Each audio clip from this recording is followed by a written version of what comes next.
आकाशवाणी गोरखपुर से प्रादेशिक समाचार।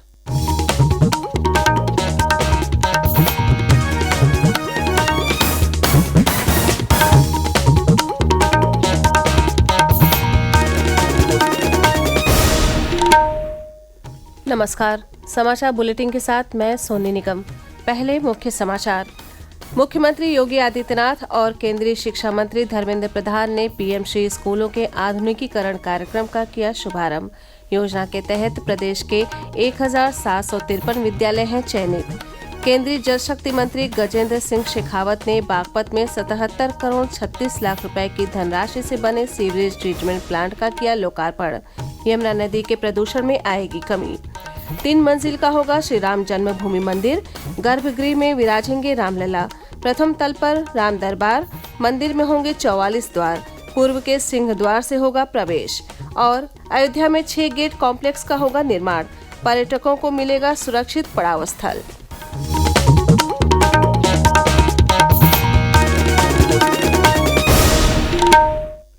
अब समाचार विस्तार से। मुख्यमंत्री योगी आदित्यनाथ और केंद्रीय शिक्षा मंत्री धर्मेंद्र प्रधान ने कल लखनऊ में पीएमश्री स्कूलों के 404 करोड़ रुपए की लागत से आधुनिकीकरण कार्यक्रम का शुभारंभ किया। इसके साथ ही प्रोजेक्ट अलंकार के तहत माध्यमिक विद्यालयों में अवस्थापना सुविधाओं के संतृप्तिकरण के लिए 347 करोड़ की धनराशि हस्तांतरित की। इस मौके पर समूह ख के नवचयनित अधिकारियों को नियुक्ति पत्र भी वितरित किए गए। मुख्यमंत्री ने कहा कि जब दुनिया कोरोना से ग्रसित थी, उस समय देश की 140 करोड़ आबादी को बचाने के साथ ही प्रधानमंत्री मोदी ने 2020 में नई शिक्षा नीति दी। प्रधानमंत्री ने शिक्षक दिवस के अवसर पर 5 सितंबर 2023 को पीएमश्री योजना की घोषणा की। पीएमश्री योजना के तहत उत्तर प्रदेश में 1753 विद्यालय चयनित हुए हैं। मुख्यमंत्री ने बताया कि ऑपरेशन कायाकल्प के तहत 96% बेसिक शिक्षा परिषद से संचालित विद्यालयों का सुदृढ़ीकरण हो चुका है। उत्तर प्रदेश में बेसिक शिक्षा परिषद से संचालित हमारे जितने भी विद्यालय हैं, इनमें से हम 96% विद्यालयों को ऑपरेशन कायाकल्प के अंतर्गत इन्हें सुदृढ़ीकरण कर चुके हैं। सुदृढ़ीकरण करने के साथ ही यानी इसकी अच्छी फ्लोरिंग हो चुकी है, अतिरिक्त कक्ष बन चुके हैं, बालक बालिकाओं के लिए टॉयलेट बन चुके हैं, पेयजल की सुविधा उन्हें उपलब्ध कराई जा चुकी है, स्मार्ट क्लास और लाइब्रेरी वहां हम दे चुके हैं और इसी का परिणाम है 40 लाख बच्चों की बढ़ोतरी उत्तर प्रदेश के बेसिक शिक्षा परिषद के विद्यालयों में हुई। केंद्रीय शिक्षा मंत्री धर्मेंद्र प्रधान ने योगी सरकार के शिक्षा के क्षेत्र में किए गए कार्यों की सराहना की और भरोसा जताया कि अन्य योजनाओं की तरह पीएमश्री योजना भी उत्तर प्रदेश में बहुत सफलतापूर्वक लागू होगी। उन्होंने कहा कि नई राष्ट्रीय शिक्षा नीति हो या उज्ज्वला योजना, प्रधानमंत्री नरेंद्र मोदी की नीतियों को जमीन पर उतारने में यूपी शासन ने जो मानक गढ़े हैं, वो आने वाले समय में पूरे देश का मॉडल बनेगा। प्रधानमंत्री नरेंद्र मोदी और मुख्यमंत्री योगी के नेतृत्व में 500 वर्षों की प्रतीक्षा के बाद अयोध्या धाम में भव्य राम मंदिर का सपना पूरा हो रहा है।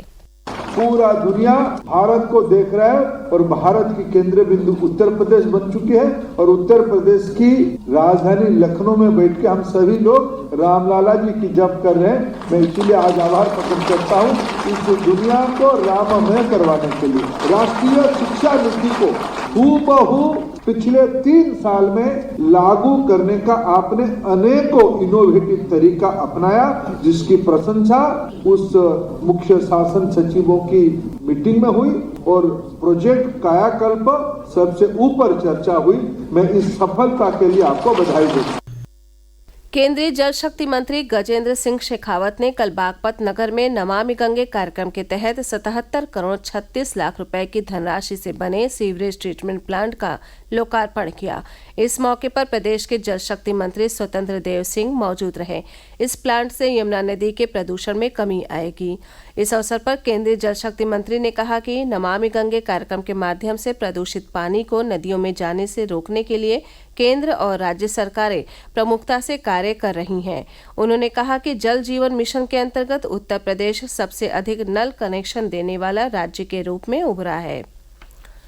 श्री राम जन्मभूमि मंदिर के मुख्य गर्भगृह में भगवान राम अपने बाल रूप में विराजेंगे।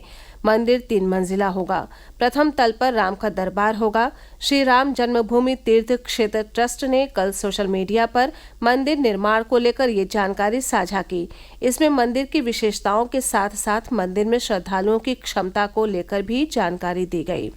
श्री राम जन्मभूमि तीर्थ क्षेत्र ट्रस्ट के अनुसार अयोध्या में श्री राम जन्मभूमि मंदिर परंपरागत नागर शैली में बनाया जा रहा है।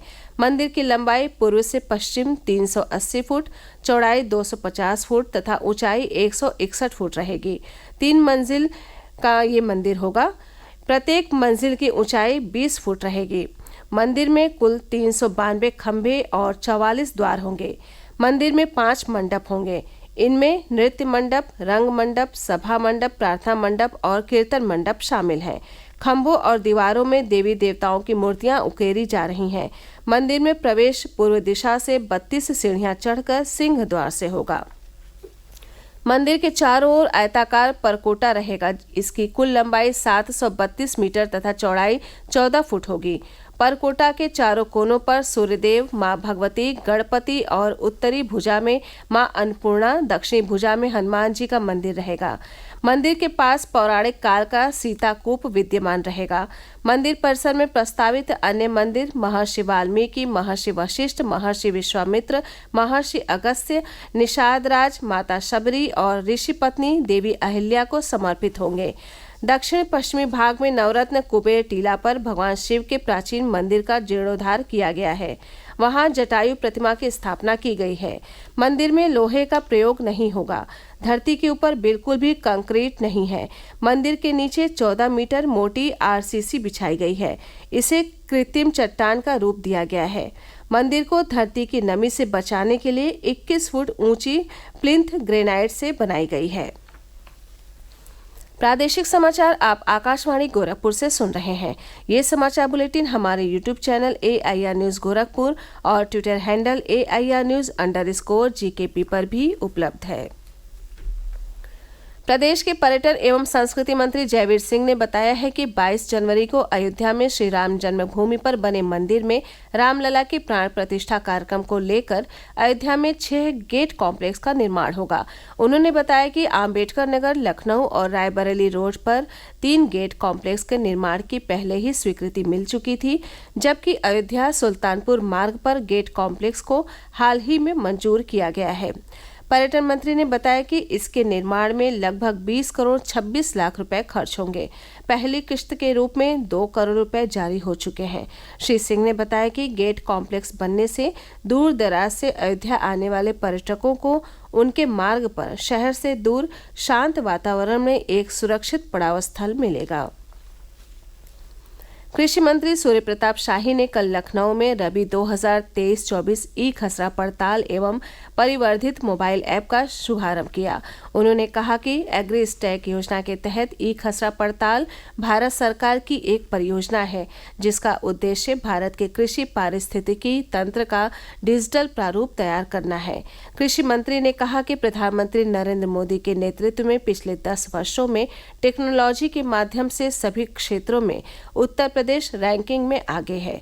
मुख्यमंत्री योगी आदित्यनाथ के नेतृत्व में प्रदेश 25 योजनाओं में नंबर 1 या नंबर 2 पर है। पायलट प्रोजेक्ट के रूप में 21 जनपदों में पूर्ण रूप से और 54 जनपदों की 10 ग्राम पंचायतों में डिजिटल क्रॉप सर्वे किया गया है। प्रदेश में घने कोहरे और शीतलहर का दौर जारी है। पिछले 36 घंटे में राज्य के कुछ जनपदों में हल्की बारिश दर्ज की गई। वहीं पूर्वी उत्तर प्रदेश और पश्चिमी उत्तर प्रदेश में घना कोहरा छाया रहा। प्रदेश में भीषण ठंड को देखते हुए शिक्षा निदेशक महेंद्र देव की तरफ से आदेश जारी कर कहा गया है कि प्रदेश के सभी बोर्ड के माध्यमिक विद्यालयों में कक्षाओं का समय सुबह 10 बजे से दोपहर 3 बजे तक किया जाए। हालांकि कई जनपदों में ठंड के चलते पहले से ही स्कूलों में अवकाश घोषित किया जा चुका है। उधर मौसम विभाग का पूर्वानुमान है कि अगले 2-3 दिनों तक कई जनपदों में घने कोहरे की आशंका बनी रहेगी।